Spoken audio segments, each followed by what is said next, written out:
الکساندر باستریکین رئیس کمیته تفتیشاتی روسیه و از منصبداران نزدیک به پرزیدنت آن کشور ولادیمیر پوتین که با بیانیه‌های آشکارای ضد مهاجران و ملت‌گرایانه خود نام برآورده است، روز 11 اپریل سال 2023 در مصاحبه با خبرگزاری روسیه اینترفاکس پیشنهاد کرد که برای استفاده از نیروی مهاجران کاری انداز وزنین را جاری کنند تا که کارفرمایان را در روسیه مجبور کنند شهروندان روسیه را به کار بگیرند.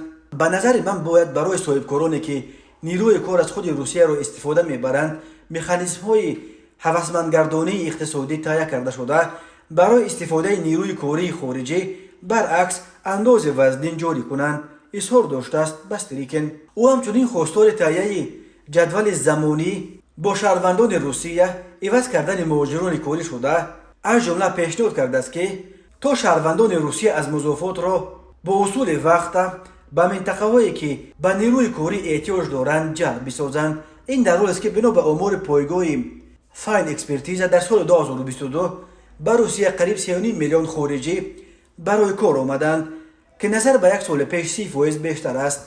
نستاش وریم می نویسد که در پی حمله روسیه به اوکراین شماره رکوردی مهاجران از آسیای مرکزی صاحب شناسنامه‌های روسی شدند و این هم با وجود آن که خطر به جنگ اوکراین بردن آنها بالا رفته است.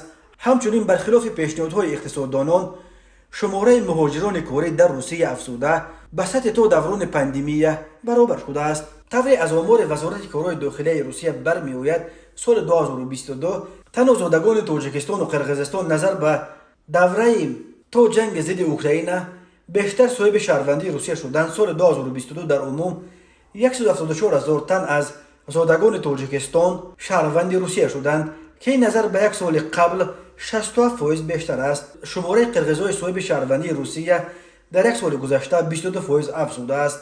باستریکین در وقت‌های آخر هرچه بیشتر پرونده‌های ضد مهاجران را زیر نظارت خود می‌گیرد و در رسانه‌ها نیز به صورت فراوان ضد مهاجران اظهار نظر می‌کند. او از جمله ماه ینور سال 2023 اظهار داشت که مهاجرانی که از آسیای مرکزی شهروندی روسیه گرفتند باید در نوبت اول به جنگ ضد اوکراین فرستاده شوند. این منصبدار بلندپایه نزدیک به پوتین روز 13 ینور سال 2023 در مصاحبه خود با روزنامه روسیسکای گازتا گفت آمارها نشان می‌دهند که شهروندان آسیای مرکزی از تاجیکستان و ازبکستان و قرقیزستان و اینچنین کشورهای قفقاز در 5 سال اخیر بیش از 1 میلیون نفر به طور عمومی شهروندی روسیه را گرفتند ولی از حزب عربی کناره‌گیری می‌کنند. باستریکین تاکید کرد که مسئله در نوبت اول به عملیات مخصوص حربی فرستادن مهاجران صاحب شناسنامه روسی شده دیده برآمده شود. روز 2 اپریل در مصاحبه با همان خبرگزاری اینترفاکس این نفر نزدیک به پوتین از افزایش جنایتکاری از سوی مهاجران اظهار نگرانی کرد. مورد نگرانی ویژه امور مربوط به جنایت‌های سنگین و خیلی سنگین است. سال گذشته برای صادر کردن جنایت‌های به مثل کشتار و قصد رسانیدن آسیب وزنین به سلامتی که باعث مرگ جبریده شده است نسبت به مهاجران 893 پرونده گشوده شد. این 5 مرتبه بیشتر از سال 2021 است، اظهار داشت. باستریکین گفت در عموم در سال 2022 درباره صادر شدن 4729 جنایت از جانب خارجیان گزارش شده است که این به گفته او 3 مرتبه بیشتر از یک سال قبل است. باستریکین از جمله زنوزنی‌های گروهی با اشتراک مهاجران را مثال آورده و گفت اکثر این زنوزنی‌ها از جانب زادگان آسیای مرکزی صورت می‌گیرند.